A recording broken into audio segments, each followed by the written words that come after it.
자, 이 시간은 여섯 번째 강의로 약물 오남용에 대한 설명을 해보도록 하겠습니다. 여러분들도 아마 많이 우리가 생활하면서 뭐 약물 오용이 어떻다, 혹은 남용이 어떻다 이런 얘기는 많이 들어보셨지만 정확하게 그러면 오용은 무엇이고 남용은 도대체 무엇을 의미하는지 그 개념은 정확하게 여러분들이 아마 모르리라고 생각이 들어서 여기에 대한 얘기를 오늘 한번 해보도록 하겠습니다. 그래서 첫 번째 오용에 대한 얘기를 잠깐 먼저 설명을 해드리면요. 영어로는 그 오용을 여기 지금 첫 번째 나온 대로 misuse 이렇게 표현합니다.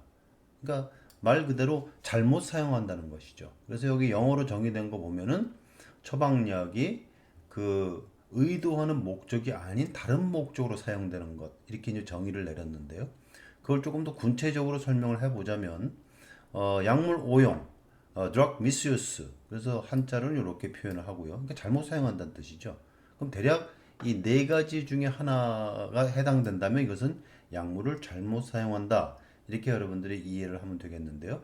첫 번째는 과량 복용이죠. 너무 많이 복용하는 경우, taking too much. 이런 경우가 이제 오용의 한 예가 될 수가 있겠고요. 그 다음에 두 번째는 처방 외 용도로 사용하는 경우. 처방 외 용도로 사용하는 것. 그 다음에 세 번째는 약 복용을 임의로 중단하는 경우. 그러니까 본인이 뭐 어떤 이유가 됐든 이런 경우는 이제 우리가 뭐 진통제 같은 경우는 통증이 있을 때만 사용을 하니까 이런 것에 해당이 되지 않지만 예를 들면 고혈압 환자라든가 뭐 당뇨병 환자라든가 이게 장기간 약을 복용하는 사람들의 경우는 뭐 증상이 좀 나아졌다고 해서 아니면 뭐 까먹고 여러 가지 이유로 인해서 본인이 약을 먹다가 끊는 경우가 종종 있습니다. 근데 그런 경우도 오용이라고 우리가 표현할 수가 있고요. 마지막은 친구 혹은 가족으로부터 얻은 약을 여러분들이 임의로 복용하는 경우. 그러니까 다른 사람에 의해서 처방된 약을 여러분들이 증상이 비슷하다고 해서 그 약을 이거 먹어도 괜찮겠지 이렇게 먹는다면 이것도 잘못 사용하는 오용의 예라고 볼 수가 있겠습니다. 그럼 반면에 남용이라고 표현할 때는 이것은 함부로 사용한다 이런 뜻이 되겠는데요. 한자 표현으로 보면 영어로는 abuse라는 표현을 쓰고요. 남용이라는 것은 그래서 이것은 misuse 즉 오용과 좀 혼동이 되는 경우도 있지만 분명히 다른 것은 오용의 경우는 치료 목적으로 약물을 사용할 때 내리는 정의라고 우리가 할 수 있다면 남용이라는 것은 치료 목적이 아닌 어떠한 그 약물의 쾌락 목적으로 그러니까 치료 목적 외에 사용하는 것들의 경우는 다 어뷰즈라는 표현을 써서 뭐 여러분들 알다시피 이런 경우라면 대부분 마약이 여기에 해당한다고 볼 수가 있겠죠. 그래서 여기 보면은 아주 강력한 그 마약성 진통제를 남용하는 예를 잠깐 들었는데요. 그래서 마약성 진통제 같은 경우 여러분들 몰핀이라고 아시죠? 아펜에서 우리가 추천한 알칼로이드 성분인데요. 그것이 이제 실제로 우리의 기분을 좀 좋게 해주거든요. 이 마약성 진통제들이. 그래서 이걸 유포릭 이펙트, 즉 쾌감을 일으키는 약물이다. 그래서 그것이 진통제 목적으로 사용하지 않고 서양 특히 미국 같은 경우는 중고등학교 때부터 이 마약성 진통제에 대한 남용 사례가 굉장히 많습니다. 대학에 들어가서 마리화나를 하고 뭐 이런 경우가 많은데 그러다 보니까 그래서 치료 목적이 아닌 어떤 쾌감의 목적으로 사용하다 보니까 이것이 장기간 사용하게 되면 약물에 대한 의존성, 디펜던시란 말이 의존성이라는 뜻이고요. 그 다음에 결국은 이 약물에 중독이 되는 거죠. 어딕션이라는 표현을 씁니다. 습관화가 되고. 그래서 이 사람들은 이런 의학적인 용도가 아니고 좀 더 기분을 좋게 해주기 위해서 사용을 하고 점점 사용량이 늘게 되죠. 그러니까 내성이 생기게 되고요. 그러니까 치료 목적이 아니라 이렇게 사용하는 용도를 우리가 남용이다 표현할 수가 있습니다. 자, 그러면 오용과 남용의 가장 큰 비슷한 것 같지만 가장 다른 점은 뭐냐면 여기 지금 붉은 글씨로 써놓은 대로 두 오용과 남용의 큰 차이는 한 이 약물을 사용하는 개인의 의도가 무엇이냐 여기 intention이라는 말을 썼죠. 그러니까 의도가 무엇이냐 치료 목적으로 사용하려고 그러냐 아니면 치료 목적이 아닌 다른 목적으로 뭐 방금 설명드린 대로 쾌감을 얻기 위해서 쓴다. 그건 남용에 해당한다. 그렇게 얘기를 할 수가 있겠죠. 그래서 약물을 남용하는 경우는 여기에 대한 신체적 혹은 정신적 의존성이 생기고 약물에 과량 중독이 되고 결국은 나중에 사망에까지 이르게 되는 아주 위험한 상황이 된다. 여러분들 이렇게 두 용어를 구분하면 될 것 같습니다. 자, 그러면 우리나라 임상 현장에서 이렇게 환자 측면에서 보면 뭐 많이 사용한다든가 아니면 본인의 치료 목적으로 처방되지 않은 약을 사용한다든가 약물로 임의로 끊는다거나 이런 일들이 벌어지는 것이 오용의 예도 될 수도 있고 또 잘못 사용하는 오용의 예로서 대표적인 것이 항생제에 대한 오용 혹은 주사제에 대한 오용 이것이 아마 우리나라에서 가장 큰 문제가 되지 않을까 싶습니다. 그래서 항생제의 경우는 여러분들 뭡니까? 이건 박테리아, 즉 세균에 감염됐을 때만 사용하는 게 항생제죠. 그래서 그 처방의 용도가 반드시 정해져 있는데 우리나라의 경우 특히 무엇이 문제가 되냐면은 항생제를 너무 오용하다 보니까 많이 쓰다 보니까 병원에서 처방도 많고 또 개인들도 잘못 안 상태에서 약물을 복용을 하게 되면 빨리 낫겠지 하는 그런 욕심에 의해서 그래서 환자 측면에서는 빨리 낫기를 바라는 환자 여기 붉은 글씨로 쓴데요 환자 그 다음에 또 빨리 낫기를 바라는 환자에 또 대응을 해서 의사들이 초장부터 강력한 항생제를 쓴단 말이죠. 어디에? 즉 세균에 감염된 것이 명확하지 않은 상황에서도 대표적인 게 감기가 되겠습니다. 여러분들 감기에 항생제 처방률이 높다. 이것이 지금 여기에 써 있는 얘기 아니겠습니까? 여러분들 알다시피 감기는 뭡니까? 바이러스 질환입니다. 지금 코로나19와 마찬가지로 감기는 코로나 바이러스 혹은 뭐 라이노 바이러스라는 바이러스에서 발생하는 질환인데 따라서 항바이러스제를 써야지 항생제를 써서는 별 효과가 없는 것이죠. 물론 감기에 2차 세균 감염이 돼서 세균을 감염이 의심된다. 그럴 때는 항생제를 써야 되지만 그렇지 않은 경우는 항생제를 쓸 필요가 없다. 항생제가 실제로 감기의 증상을 더 완화시키고 빨리 낫게 한다는 증거도 전혀 없는 것이죠. 그럼에도 불구하고 임상 그 의약분업 전이나 혹은 의약분업 후에도 이 감기 항생제 처방률이 초기에는 좀 주는 것 같더만 나중에는 더 이상 50% 이상으로 떨어지지 않는 지금도 많은 병원이 감기 항생제 처방하는 율이 여전히 높다. 이것이 지금 문제고요. 그래서 여기 지금 거기에 대한 얘기 잠깐 써 있죠. 감기 항생제를 처방하는 비율이 2002년도 74%. 이때가 지금 의약분업이 실시된 지 한 2년이 지난 경우죠. 2013년, 10년 지나서 44%까지 떨어졌는데 그 이후로 2011년 처음으로 50% 이하로 떨어진 이후에는 감기에 대한 항생제 처방률이 줄어드는 추세가 매년 1에서 2% 정도로 미미하다. 더 이상 그러니까 44%뭐 50%그 정도에서 더 이상 떨어지지 않는다는 것이죠. 그것이 문제다. 아직도 많이 감기의 항생제를 쓸데없이 처방하는 것이 높다. 이것이 현재 우리의 그 임상 현장에서의 문제라고 볼 수가 있겠고요. 그래서 여기 밑줄 친 부분에 보면 감기의 항생제 처방률이 여전히 80%를 넘는 의원이 전국에 1,400곳이나 된다. 이렇게 지금 이 2014년 7월 9일 조선일보 기사에는 이런 얘기가 써 있습니다. 그래서 이 기사의 제목은 이거였습니다. 기존 항생제에 안 듣는 수포 폐렴균이 국내에서 발견됐다. 그러니까 우리가 여러분들 항생제를 이렇게 오용을 하다 보면 결국 뭐가 생기나요? 더 이상 항생제 듣지 않는 내성균이 생기는 게 문제죠. 그게 바로 여기 수포폐렴균이라는 표현을 쓴 것인데요. 그래서 여기 항생제 내성에 대한 얘기를 잠깐 여기 여러분들 이해를 돕게 설명을 해보면 세균이 항생제를 방어하는 과정에서 생기는 거고요. 세균은 자신을 죽이기 위해서 만들어진 항생제에 맞춰서 유전자 변이를 일으킵니다. 돌연변이 일으키는 거죠. 그래서 항생제 약효를 피해가는데 이를 내성이란다. 그래서 항생제를 많이 쓸수록 내성이 생기고 내성이 생길수록 쓸 수 있는 항생제가 줄어들게 되는 거죠. 그러니까 점점 치료가 어렵게 되는 것입니다. 그러니까 약뿐만이 아니고 우리나라 같은 경우는 이웃 일본하고 달리 우리는 화로회를 많이 먹지 않습니까? 살아있는 생선.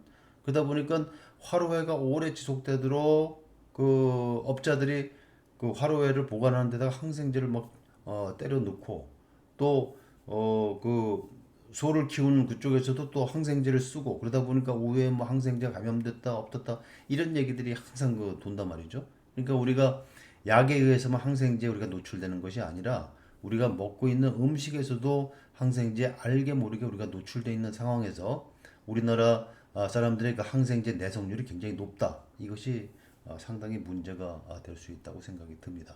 그래서 오른쪽에 데이터를 잠깐 보면요. 특히 폐렴이 그 사망 원인의 6이고요. 입원율이 1위입니다. 그러니까 그만큼 그 굉장히 위험한 질환인데 폐렴 사망률을 봤을 때 2006년에는 10만 명당 5.6명이었던 것이 2012년, 10년 후에 거의 4배가 상승했습니다. 그럼 이렇게 상승한 주 원인이 뭐냐? 병원 입원 폐렴 환자 중에 초기 항생제 반응을 안 하는 비율, 즉 이 폐렴균에 내성이 생긴 사람들이 적게는 6%, 많게는 15%나 된다는 것이죠. 이렇게 폐렴 환자 6에서 15%가 초기 항생제 치료에 반응하지 않는다. 이런 분들은 반응한 사람에 비해서 사망률이 7배나 높습니다. 그러니까 그만큼 위험하다는 거죠. 그래서 이 폐렴구균에 대한 백신 접종도 우리도 빨리 그 접종률을 높이는 것도 과제지만 어쨌든 이런 항생제를 무분별하게 처방하는 것도 반드시 우리가 지양해야 될 문제가 아닌가 생각이 듭니다. 그래서 이렇게 항생제가 많이 처방되는 것이 성인에서도 그렇지만 특히 소아에서 굉장히 문제가 됩니다. 거기에 대한 그 기사를 잠깐 여러분들 보면요. 이건 2015년 11월 25일 조선일보에 나왔던 내용인데요. 제목은 어린이 중이염 감기에 항생제 남용이 심각하다. 그러니까 엄밀한 의미에서 이 제목 자체가 좀 틀렸다 볼 수가 있죠. 항생제를 잘못 사용한 거죠. 오용이라는 표현을 써야 되고요. 사실은 어쨌든 그 기사를 보면 여기 지금 그 통계를 잠깐 보겠습니다. 심평원이 2015년 1월에서 6월부터 급성 중이염으로 항생제 처방을 받은 유소아 2살에서 14살 사이 비율을 조사했더니 80%가 넘었다는 것이죠. 그래서 2014년에 국내 감기 환자 항생제 처방률도 40%가 넘었는데 어린이의 경우는 처방률이 더 높지 않았을까? 이것이 지금 전문가들의 주장이고요. 그래서 그 특히나 이렇게 어린 소아에서 그 항생제 처방률이 높은 질환이 급성 중이염이나 아니면은 여러분들 이게 부비동염이라 해서 코 주변에 이렇게 공간이 있는데요. 그 공간에 체액이 쌓이면서 그 안에 이제 2차 세균 감염이 돼서 세균이 거기서 자랍니다. 그게 이제 고름이 차고 그래서 콧물이 누렇게 되고 코가 막히고 그런 증상이 일어날 수가 있죠. 그걸 우리가 부비동염이라고 하는데요. 그러니까 이렇게 누런 콧물이 나거나 이럴 때는 어떻게 되죠? 누런 콧물이 나고 열이 나고 이럴 땐 세균 감염 의심돼서 이때는 항생제 처방을 반드시 해야 되겠죠. 그런데 이런 것이 정확하게 그 세균이 감염된 것이 명확하지 않은 경우에도 바로 항생제를 쓰는 것 그런 비율이 굉장히 높다. 이것이 지금 현재 문제다는 겁니다. 그러면 어린아이들한테 이렇게 항생제가 무분별하게 처방이 되면 어떤 문제가 있느냐? 여기 잠깐 보면요. 어린아이들은 여러분들 성인에 비해서 몸의 면역 체계가 완전히 갖춰지지 않은 상태 아닙니까? 그 항생제를 남용하다 보면 복통을 비롯해서 비만, 당뇨 같은 대사질환이 생길 위험이 성인보다 훨씬 크다는 것이고요. 그리고 또 하나는 항생제를 이렇게 무분별하게 사용하다 보면 우리 장내에 있는 유익균까지, 그러니까 유해균을 죽이는 건 괜찮은데 유익균, 즉 공생균까지 죽이는 것이 문제다는 것입니다. 그래서 장에는 유해균과 유익균이 균형을 이루고 있는데 항생제를 자주 복용하면 이 균형이 깨진다는 것이죠. 그래서 성인은 금방 균형이 깨져도 회복이 되지만 어린이는 그렇지 않다는 겁니다. 그래서 장내 세균 균형이 깨지면서 장내 면역세포 기능이 과해지기도 하고 시카고 대학의 연구에 의하면 항생제 과도한 복용이 음식 알러지를 유발하기도 하고 이런 여러 가지 문제들이 있기 때문에 특히나 어린아이들한테 항생제를 쓸 때는 진짜 그것이 필요한지 아닌지 정확하게 파악을 하고 쓰는 것이 굉장히 중요하다. 그래서 여러분들이 지난 시간에 제가 그 주사제에 대한 얘기를 할 때 주사제 처방률이 높은 병원을 피해라 이 얘기를 분명히 제가 드렸고요. 그러면 항생제 처방률이 높은 병원도 마찬가지로 여러분들이 주변에 있는 병원들, 여러분들이 자주 가는 병원들을 한번 검사를 봐서 항생제 처방률이 높은 곳은 가능하면 피하는 것이 좋겠다 생각이 듭니다. 자, 그래서 방법을 다시 한번 여러분 설명을 해보면 설명하기 전에 그래서 항생제 그 개발 과정을 잠깐 여러분들 설명을 하면요. 지난번에 신약 개발을 제가 얘기를 할 때 1940년 이때쯤에 페니실린이라고 하는 강력한 항생제가 개발이 됐습니다. 그래서 1940년부터 1970년 대략 한 30년 동안 항생제의 완전 전성시대죠. 그래서 이때 수많은 항생제들이 이제 페니실린 이후부터 뭐 설폰 아마이드 계열의 여러 가지 뭐 사이클로스포린이나 뭐 등등 여러 가지 그 항생제들이 이때 많이 개발이 됐고요. 사실은 그 이전에 이 세균을 죽이는 바이러스인 박테리오파즈라고 하는 세균을 죽이는 바이러스가 사실은 그 세균을 죽이는 목적으로 사용이 됐던 게 1920년대입니다. 그래서 이것이 잘 사용해 오다가 페니실린이 나오면서 이거의 사용이 줄게 됐죠, 당연히. 그래서 박테리오파즈는 사용은 사그러들게 되고 페니실린 전성 시대가 열리게 된 거죠. 30년 동안 이렇게 무분별하게 사용하다 보니까 이제 결국 뭐가 생긴 겁니까? 이런 항생제 내성 있는 균들, 여기 보면 MRSA라든가 VR이라든가 뭐 등등의 여러 가지 내성균, 이거 그 메티실린이나 항생제 내성 있는 균, 방코마이신의 내성 있는 항생적인 균, 이런 것들이 이제 출현하기 시작했다는 것이죠. 그래서 소위 우리가 말하는 슈퍼박테리아가 생기게 됐고, 그래서 최근에 데이터를 보면 미국에서 이런 항생제 내성으로 인해서 사망하는 사람들이 15만 명이 넘는다 이겁니다. 미국의 경우. 그래서 이 1970년 이후부터 지금까지는 새로운 항생제 개발은 없었던 반면에 내성균이 창궐한 시기다. 그래서 WHO에서는 지금 어떻게 예측을 하고 있냐면은 2050년, 여러분도 굉장히 한참 뒤의 얘기 같지만 사실은 30년 이후밖에 안 됩니다. 이때 되면은 항생제 내성으로 사망하는 사람의 숫자가 암으로 사망하는 숫자보다 많아질 것이다. 이런 경종을 울리고 있거든요. 그러니까 WHO 경고는 이렇습니다. 여기 잠깐 보겠습니다. 항생제 내성은 전 세계 모든 곳에서 매우 위험한 수준으로 증가하고 있다. 새로운 내성 기전들이 나타나고 지구적으로 퍼져서 보통의 감염 질환을 치료할 수 있는 지금의 의료 기술을 위협한다. 폐렴, 결핵, 혈액 감염, 임질, 식중독 등과 같은 감염증 종류가 늘어나는 반면 항생제들은 힘을 잃어 이들 감염증 치료가 불가능해진다는 것이죠. 따라서 이에 대한 빠른 대처를 하지 않으면 우리는 항생제 이후 시대에 직면할 것이며 일반적인 감염이나 작은 상처에도 우리가 생명을 잃을 수 있다. 이것이 WHO의 경고입니다. 그러니까 우리나라도 지금 항생제 내성균이 굉장히 많은 나라에 속하고요. 따라서 거기에 따른 정부의 강력한 대처가 필요하다고 생각이 듭니다. 자, 그래서 여섯 번째 질문을 학생이 이런 질문을 한 학생이 있었습니다. 항생제는 세균 감염에 의심이 있을 때만 처방받고 복용해야 한다고 말씀하시면서 무분별한 항생제 오용은 문제가 된다고 하셨는데 타당한 이유로 처방받은 항생제는 도중에 증상이 나아졌을 때, 예를 들어서 감기로 인한 2차 세균 감염이 있는 상황이었는데 약 복용 뒤 2, 3일 뒤 증상이 나아졌을 때, 그럼 이때 증상이 나아지면 약을 끊는 것이 나으냐, 아니면 계속 처방을 만약에 일주일치 처방을 받았다 그러면은 계속 증상이 조금 나아졌어도 계속 먹는 것이 옳은 태도냐, 이걸 묻는 질문이 되겠습니다. 그래서 그럼 쉽게 얘기하면 질문이 이거죠. 그 항생제를 먹는 기간이 얼마여야 되느냐, 이런 질문입니다. 근데 항생제를 사용하는 가이드라인도 지금 계속 업데이트가 되고 바뀌고 있습니다. 그래서 최근까지도 미국 같은 경우 보면 여기 오른쪽에 제가 잠깐 그 미국의 실례를 사진 하나 갖고 왔는데요. 뭐냐면은 미국의 약국들은 의사의 처방을 받아서 환자가 약국으로 가면 이런 그 갈색 병에다가 약을 집어넣고 거기다 레이블링을 있게 하는데요.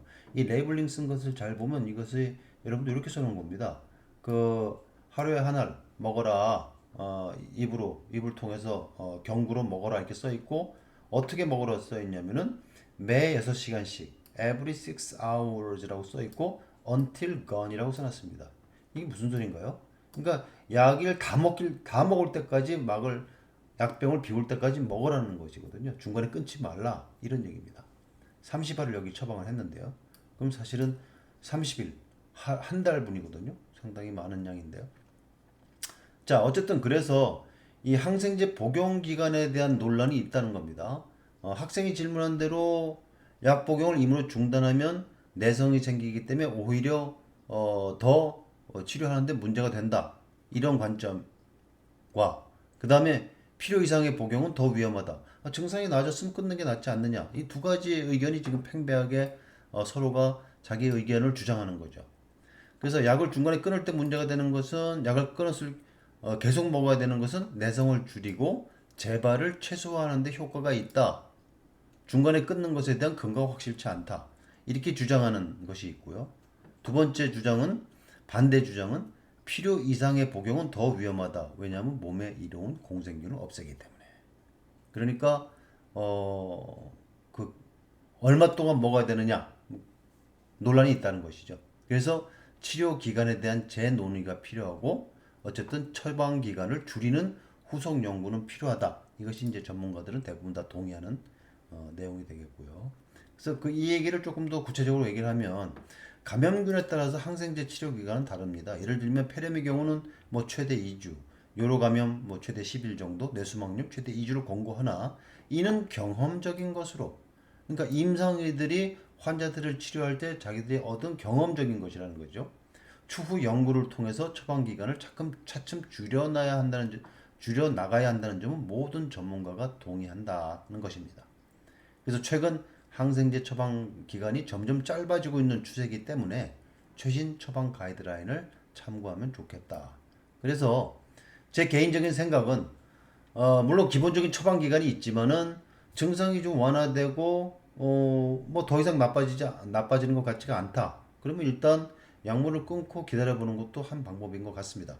그래서 무조건 뭐 일주일, 이주일 약을 먹는 것보다는 지금 여기도 지금 그런 얘기 잠깐 써놨죠. 감염병을 항생제만으로 치료하기보다는 환자의 건강 상태, 영양 공급을 충분히 잘 해줘서 면역력을 키우면 항생제 사용 기간을 줄일 수가 있으니까요. 그래서 무작정 약을 장기간 먹을 것이 아니라 증상이 완화되면 좀 끊고 자기 스스로 자기 몸을 관찰하는 어떤 그런 방법도 필요하지 않느냐. 그래서 어쨌든 가이드라인은 점점 그 처방 기간을 줄이는 쪽으로 가고 있다. 이제 그것이 지금 현재 대부분의 전문가가 동의하는 내용이 되겠습니다. 그래서 영국의 경우는 이런 가이드라인이 국가 그 우리나라는 보건복지부 거기서 이제 이렇게 가이드라인을 이제 만들어서 일반인들이 볼 수 있도록 이거를 공시를 하고 있는데요. 그 나이스라는 이제 기관인데요. 그래서 이거 여러분들 우리가 크게 편도선염 흔히 그렇게 얘기를 하죠. 목이 스로스로트라서 이제 목구멍이 아픈 것. 그래서 여기 보면 뭐 사진에 보면 이게 편도 같은 데가 이제 백태가 이렇게 그러니까 상당히 세균이 감염된 것으로 보입니다. 그럼 일반적으로 여러분들 이렇게 꼈을 때 어때요? 침 넘기기도 힘들고 열도 나고 목이 굉장히 아프죠. 그럼 이럴 때 그러면 항생제를 사용하는 시점은 언제가 돼야 되느냐? 이걸 구체적으로 점수를 매겨서 구체적인 가이드라인을 나이스 같은 경우는 제공을 하고 있다는 것입니다. 그래서 여기 보면은 fever pain이 점수가 0에서 1 혹은 center score라는 것이 0에서 2일 때는 항생제가 불필요하다 이렇게 표현했다는 것이에요. 또 fever pain이 2에서 3이고 이럴 때는 항생제가 필요 없거나 백업 엔티바이오틱 이라는 표현을 썼습니다. 이 백업 엔티바이오틱은 뭐냐면 여기 잠깐 제가 설명을 써놨는데요. 일단 의사한테 항생제 처방은 받아서 약은 갖고 있는데 지금 당장 항생제를 쓰지 말라는 얘기입니다. 이게 백업 엔티바이오틱이고요. 그리고 가지고 있다가 증상이 점점 개선이 되지 않거나 더 나아지지도 않고 혹은 더 나빠진다. 그럴 때는 약을 복용하라. 이런 개념이 백업 엔티바이오틱이라는 표현이 되겠고요. 그 다음에 fever pain이 4에서 5점이다. 혹은 center score가 3에서 4다. 그럼 바로 약을 먹어라. 그리고 이제 전신적으로 아주 몸이 안 좋다. 라고 느낄 때. 그리고 합병증의 위험이 있다고 느낄 때 이때는 뭐 바로 사용하는 것. immediate antibiotic 이렇게 표현이 써 있죠. 그래서 이렇게 점수에 따라서 정확하게 언제 항생제를 사용하는 시점을 여기선 가이드라인을 제시하고 있습니다. 자, 그러면 센터 스코어가 바로 이런 겁니다. 여기 5가지가 있죠. 그래서 하나 1점씩이에요. 그래서 예를 들면 기침이 동반된다. 그럼 1점이라는 것이죠. 그리고 이 편도에 그 림프절이 부었다. 누르면 아프다. 여러분들 이 턱 아래 쪽에 이렇게 엄지손가락하고 검지손가락을 만졌을 때 거기가 좀 아프고 좀 부은 것 같다. 바로 이걸 얘기하는 거예요. 그게 있다 그러면 1점. 그 다음에 체온이 38도 이상이 된다. 또 1점을 추가하고 그 다음에 이렇게 편도에 이렇게 백태가 끼고 이게 부어 있다. 부어 있죠, 양쪽에. 그러면 그것도 또 1점이고 그리고 15세 나이가 15세보다 어리다. 그럼 1점이 추가된다. 반대로 나이가 44세 이상이다. 그러면 1점을 뺀다는 겁니다. 그렇게 해서 다 합쳐지면 5점이죠. 그게 바로 여기서 0에서부터 이렇게 얘기하는 점수를 지금 스코어를 매긴 게 바로 센터 스코어가 되겠습니다. 그래서 거기에 맞춰서 한다 이런 것이고요. 어쨌든 이렇게 목이 아픈 그 소로 스로트 같은 경우는 이걸 이제 스트랩 스로트라고 얘기를 하고요. 이거는 우리말로 표현하면 이제 연쇄상 구균으로 인한 인후염. 그래서 이것은 일반적으로 목이 아플 때 어린아이들 같은 경우는 15에서 40%가 이균 때문이고요. 성인의 경우는 약 5에서 15%가 이균 때문이다. 그래서 뭐 겨울 시즌이나 또는 초봄 이럴 때 아주 많이 발생하는. 그래서 여러분들도 목이 아플 때 뭐 이런 그 경험을 한지 많이 있을 겁니다. 그럴 때 이제 항생제를 언제 사용하느냐는 것인데요. 조금 다른 내용은 이제 여기 이 슬라이드는 뭐 아까 얘기했던 fever pain score나 center score 이렇게 쭉에 따라서 약을 처음에는 항생제를 복용하지 말아라. 항생제 일단 가지고 있다가 필요시 복용해라. 막 바로 복용해라 이런 얘기가 있고 여기에 이제 추가로 여러분들이 그러면 항생제를 복용하지 않을 때, 즉 fever pain이 0에서 1점이거나 center score가 0에서 1 혹은 2점 정도 될 때는 자기 스스로 충분히 그 수분을 많이 섭취하고요. 여기 지금 그런 말이 써 있죠. 그리고 여러분들 리콜라 같은 거 아시죠? 그 트로키라고 보통 우리가 목을 좀 부드럽게 해주는 이런 그 캔디 같은 것을 먹으면 여러분들 도움이 됩니다. 그리고 약간의 통증이 있고 또 열이 좀 있다. 그러면 집에 여러분들 타이레놀 대부분 갖고 있지 않습니까? 타이레놀 같은 걸 먹어라. 이런 얘기입니다. 그래서 이런 것들이 자가치료할 수 있는 방법이고요. 셀프 케어 할 수 있는. 그 다음에는 이제 항생제가 필요할 경우 의사의 처방을 받아서 여러분들이 약을 쓰면 되겠죠.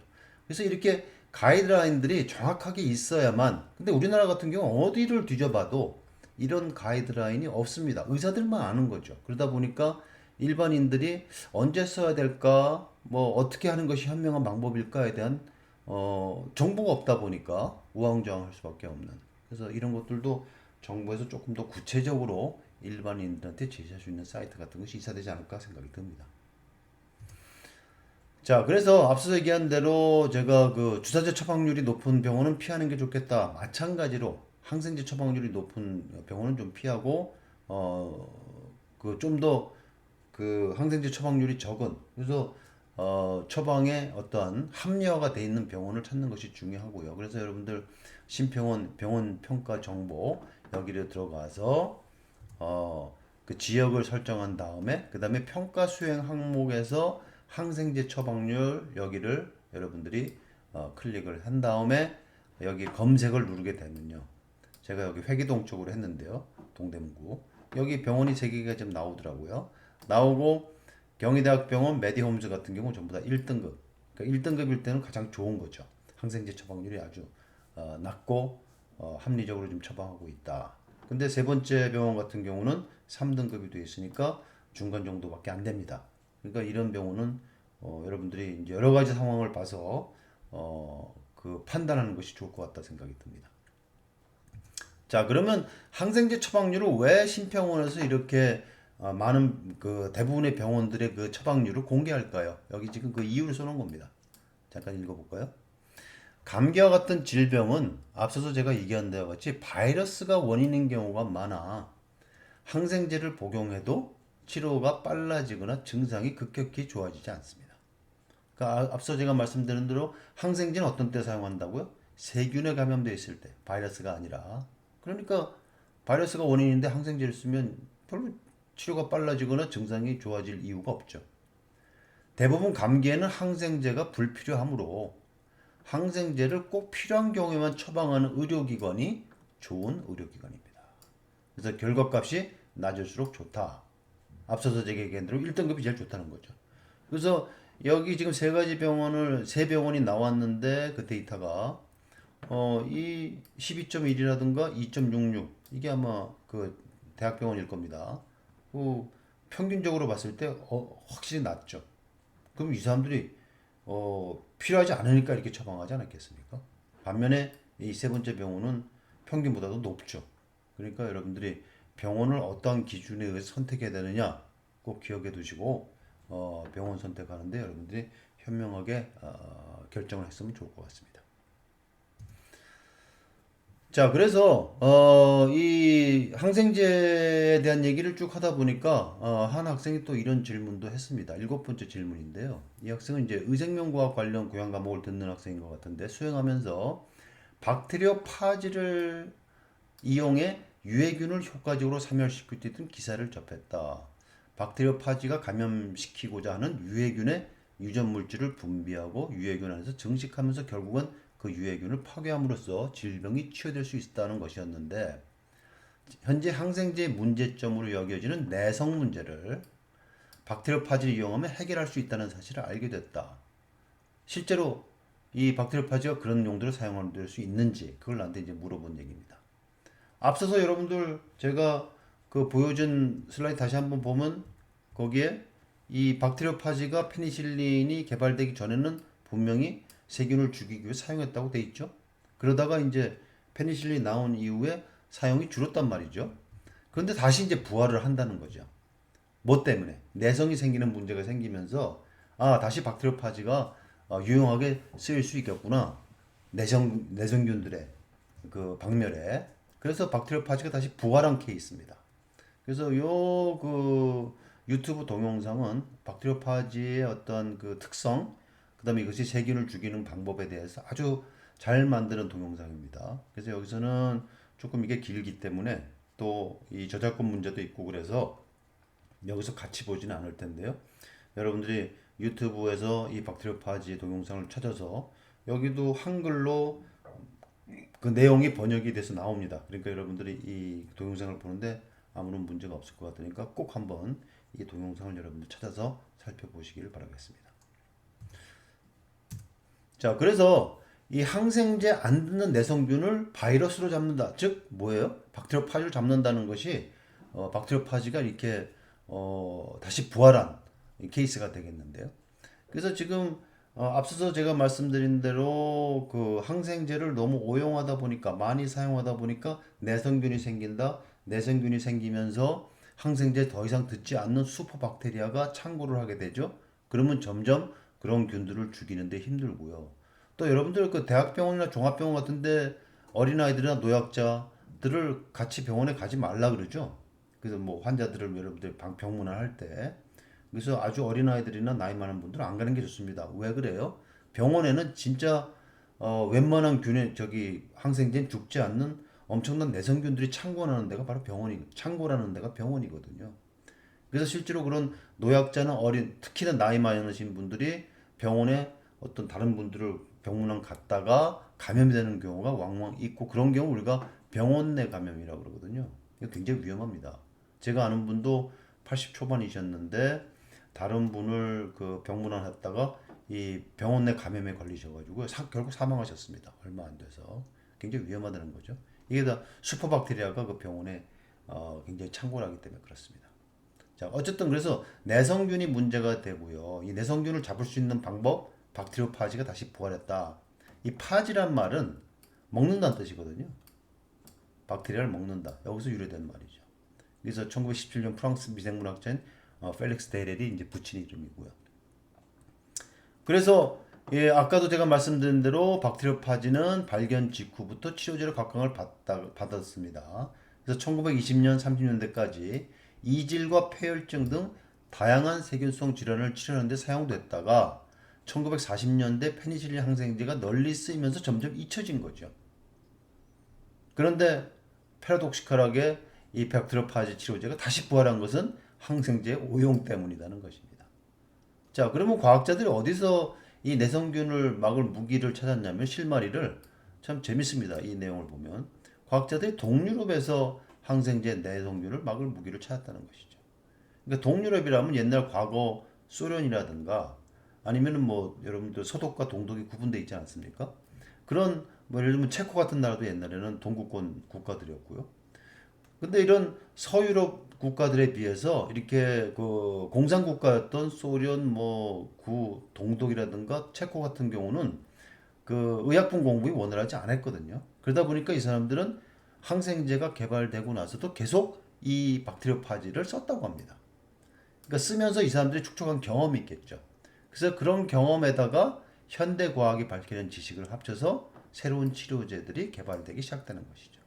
그래서 거기서 이제 박테리오파지가 새로운 내성균에 대적할 새로운 희망으로 떠올랐다 이겁니다. 자, 그래서 항생제는 병원균을 잡다가 몸에 이로운 장내 세균마저 죽이는 것이 문제잖아요, 아까. 그러니까 유해균만 죽이는 게 아니라 유해균도 죽이는 게 단점 아닙니까? 근데 박테리오파지는 저마다 감염되는 세균이 따로 있어 이런 문제가 없습니다. 즉 내성이 생길 우려가 없다는 것이죠. 그래서 이스라엘 와이즈만 연구소 과학자들은 이렇게 얘기를 했습니다. 박테리오파지가 수십억 년 동안 세균에 기생하면서 같이 진화했기 때문에 병원균이 방어 무기를 만드는 순간에 박테리오파지는 바로 대책을 놓는다. 그러니까 항생제에 대해서는 세균들이 계속 조금씩 그 돌연변이가 되면서 항생제들이 작용하지 못하도록 그렇게 진화를 했는데 박테리오파지는 같이 진화를 했다는 것이죠. 그러다 보니까 이런 내성이 생길 우려도 없었다. 그런 면에서 굉장히 내성균을 잡을 수 있는 아주 강력한 무기로 떠오르게 된 것이죠. 그래서 실제로 그러면 이 박테리오파지가 세균을 죽이는 기전을 잠깐 설명해 보면요.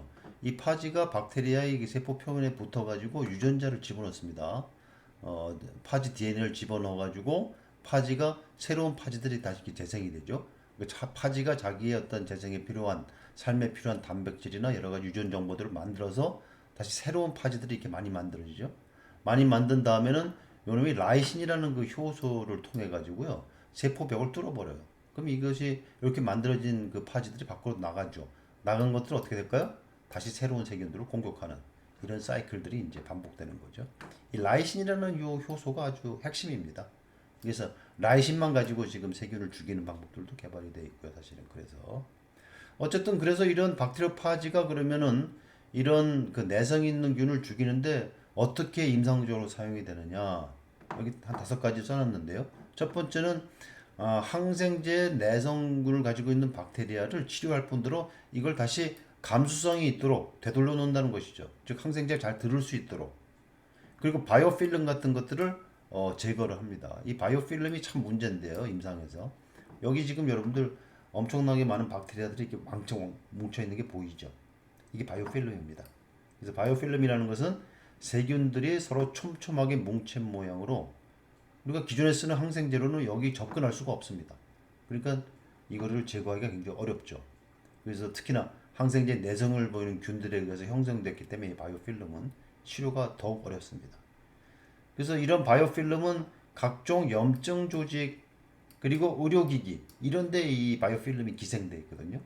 그래서 이걸 치료하려면 강력한 항생제를 쓰거나 외과적 수술을 통해서 이제 제거를 해야 되는데 그게 결코 쉽지 않다는 것이죠. 이제 그런데 박테리오파지가 이제 유용하게 쓰일 수가 있고요. 그래서 여기 그 CF301이라고 하는 그 박테리오파지를 이제 이 바이오필름에다 투여했더니 15분 만에 어때요? 균들이 어때요? 거의 없어졌죠. 아주 강력한 효과를 보여주는 걸 여기서 보여주고 있습니다. 또 표적 치료를 할 수가 있고요. 정확하게요. 혹은 또 컨비네이션 테라피라고 해서 파지끼리 조합을 하거나 혹은 파지 플러스 항생제 이런 조합을 통해서 우리가 내성균을 훨씬 더 효과적으로 잡을 수도 있고요. 또 같이 이렇게 조합을 해서 쓸 경우는 여러분도 어떻습니까? 항생제 양이 적게 사용할 수가 있겠죠. 파지와 항생제 조합한다면. 그럼 그걸로 인한 부작용이 감소할 수가 있고요. 그래서 이런 상황을 보면 이 박테리오파지가 이런 내성균의 아주 강력한 무기로 지금 대두했다는 것은 뭐 분명히 알 수가 있는 거고요. 그래서 그만큼의 희망이 있다. 이렇게 연구가 지금 진행되고 있다. 그래서 지금 많은 연구가 파지에 대한 연구가 지금 현재 전 세계적으로 많이 진행되고 있습니다.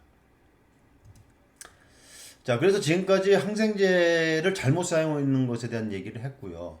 지난번 주사제 얘기할 때도 주사제가 이런 식으로 뭐 수액 주사 같은 경우 지금 우리가 이거는 뭐 치료 사실 목적도 아니고 어떻게 보면은 우리가 뭐 피곤하다고 해서 조금 더 뭐 젊게 보기 위해서 사실은 미용적인 목적으로 사용하는 그런 용도가 더 크지 않습니까? 그러다 보니까 이것이 오용되고 또 남용되는 뭐 이런 일들이 많이 있다는 걸 이미 제가 지난번 주사제 얘기를 할 때 말씀을 드렸고요. 또 싹센다 같은 비만 주사제가 오용이 되고 있다. 그래서 2019년 12월 6일에 SBS 모닝와이드 방송에 여기 제가 인터뷰가 나갔던 방송인데요. 나중에 여러분들 비만 설명할 때 한 번 더 자세하게 설명할 기회가 있을 겁니다. 이 비만 주사제 오용사 이것도 지금 심각합니다. 그래서 얼마만큼 지금 잘못 사용되고 있는데 일반인들이 얼마만큼 잘 싹 샌다라는 원래 이 약은 당뇨 치료제거든요. 그런데 이제 비만의 효과가 있어서 지금 그런 용도로 사용하는 약인데 그 일반인들도 잘못 알고 있고 뭐 함부로 사용해도 괜찮은가 보다 부작용도 분명히 있거든요. 심각할 수도 있고요. 이제 그런 것들을 그때 이제 비만 치료제 얘기할 때 얘기를 할 거고요. 또 가수 휘성이 이 프로포폴이라고 하는 이 주사를 남용한 케이스. 그래서 이런 징역 1년에 집행유예 2년을 선고받았죠. 이런 식으로 주사제가 또 남용되고 있다. 그래서 항생제뿐만이 아니라 주사제도 이런 식으로 오용이 되고 남용되고 있다. 이것을 여러분들한테 마지막으로 오늘 설명을 드리고 오늘 6강 그 약물의 오남용에 대한 얘기는 여기서 마치도록 하겠습니다.